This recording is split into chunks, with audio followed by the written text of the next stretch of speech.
دا د همدردۍ میاشت ده. دا د څه میاشت ده؟ د همدردۍ. دا د نرم سلوک میاشت ده.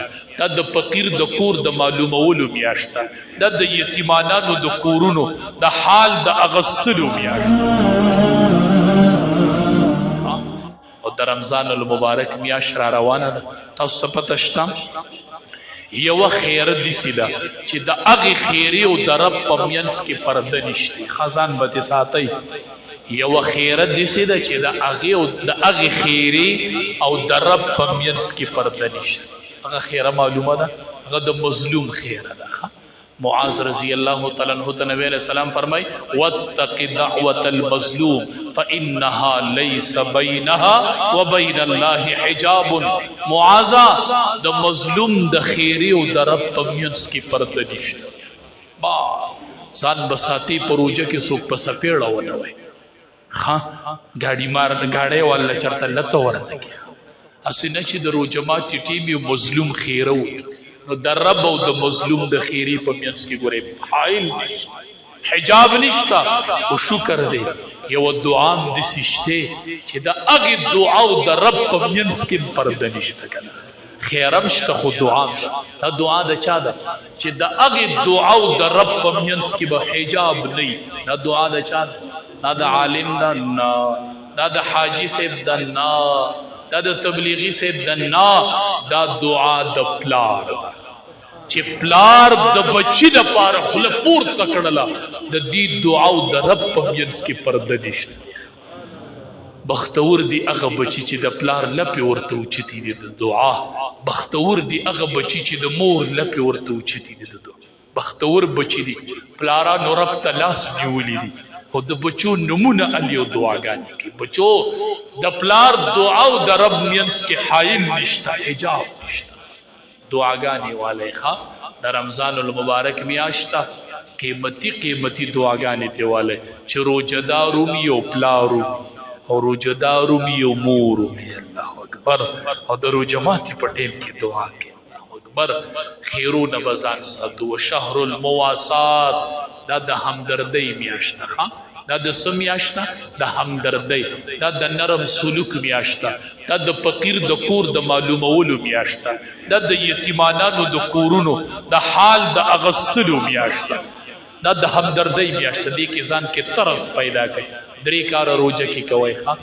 عثماني صفات دي. عثمان رضی الله تعالی عنہ به مال ډیر خوان راکړي چې وګو له ډوډۍ ورکوم او بربندو له کپړې ورکوم او د قران کریم تلاوت.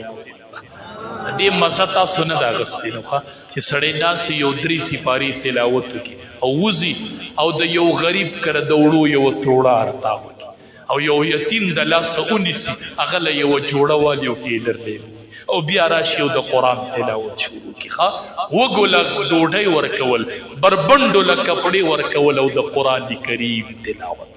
دا ډېره مزه په روژه کې کوي. دا ډېره مزه چې روژې اذان پتا کېږي ته خو هر ټایم درستخوان ته ناستې. زه وایم چې یو ټایم اذان پتا وشي او ته چېرته د یو یتیم په وره کې ولاړې د یوې کونډې په چوکټ کې ولاړې او هلته در باندې اذان شروع شي د یو یتیم خبر لتلی او اذان در باندې شروع شي. دا د همدردۍ میاشت ده. نبی علیہ السلام فرمایي چا چې د چا نه بوج سپک د یو کس نه سکو بوج سپک کو په روژه کې رب العالمین وایي ګناهونه به د دې سړي معاف کړه او د جهنم نه به خلاص. ته د کس نه بوج سپکوه او الله به ستا نه د ګناهونو بوج سپکوي. مړه دا څومره مزه کوي یار. مالداران پکې شته چې کوارټرې شته پکې چې دوکانونه یي چې فقیران شته پکې. چل ورته خیمه داسې کار به وکړئ مالدارانو چې د چا په کوارټرو کې غریبانان دي د روژې نه به یو 2 ورځې مخکې لاړ شي ور به وټکئ ابه راوځي.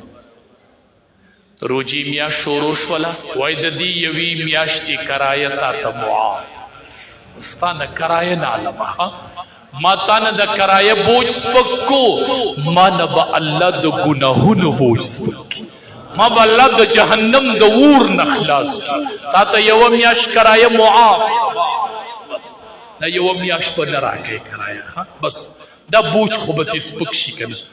روژه ماتي او غم دی سره خدایه د کرایه غږ به راته وکړي خدای بیزتی به مې وکړي کنزل به راته وکړي کنزل به مې ښځه واوري کنزل به مې بچي واوري دا څومره بوج دی په غریبانانو باندې تاسو د دې بوج خبرې او لاړ شئ څوک د چا سره کار کوي کار نوکران د سره شته دکانونو کې که نه ورته وایي ستا ډیوټي 100 ګنټې وه اب وایي چې 10 ګنټې دیاړي به مې څو درکوله 1000 ښه ډیوټي به ستا 8 ګنټې او کرایه به دې مزدوري به دې 1000 روپۍ په ځای خو 2 ګنټې به ته د وخته چوټي کوې ولې په تاسې چلو شو په مایس چل نه دی شوی تا الله زما د لاس تلات دي کړی ما ستا نه بوج سپک کو ما نه به الله د ګناهونو بوج سپک ما به الله د جهنم نه خلاص کړي وایي 2 ګنټې د وخته چوټي کوه ورشه کور به دې مور د روژه ماتې پته وي چېرته بچي به دې د روژه ماتې پته وي چې چوټي کې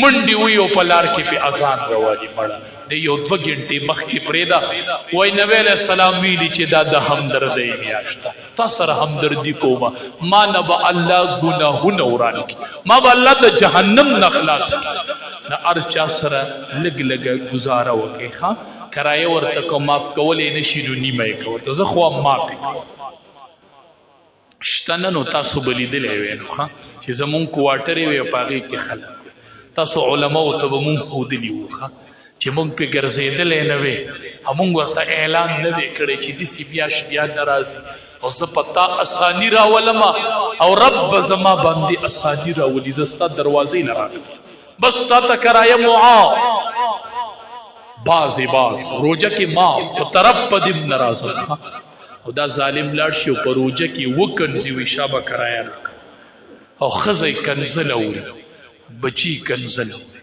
ته څه کوي د دې بچو به څه حالي ځوابه چې دې کور ته وردنده شي او بیبي ته وایي چې د یوې میاشتې کرایه معاف ده او ماښام د روژه ماتې ډېوي او د بچي او بیبي رب ته په لاس اوچت کړي الله اکبر مړه ستا به په یوه کرایه څه وشي وږې به نه شي مړه او بله رایې درکو چې کورونه مالداران نه یې کوارټر هم نشته فقیران هم نشته دی سلک ډیر گزاره خو کیږي کنه دا خپل سیزونه نیم د چا تنخواه 20,000 ده 10,000 ورکړي او 10 ځان ته پرېږده اوړه د کرکور کې 2 تروړي دي یوه ورکه او یوه ځان ته پرېږده شربت ډبي 2 دي یوه ځان ته پرېږده یوه بل له ورکړه څه فایده به وشي دا خپل خوراک نیم کا نبی علیه السلام فرمایي ومن سقا صائما چا چې په یو روجهدار باندې اوبه وڅکو یو روایت کې راځي موړې